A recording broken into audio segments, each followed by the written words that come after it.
Dravinji so od torka dopoldan 8. maja 2018 nove rečne živali.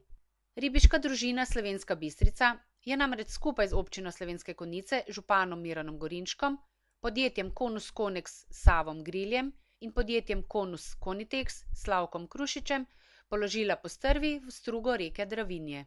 Decembra lani so v obrtni coni Konus priključili objekte na javno kanalizacijsko in vodovodno omrežje, kar bo omogočilo čiščenje industrijskih in odpadnih vod.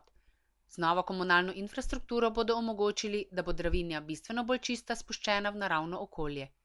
To je pomemben dogodek za varovanje našega okolja in zagotavljanje prijetnih pogojev v naši občini in sosednjih krajih, je takrat povedal župan občine Slovenske Konjice Miran Gorinšek.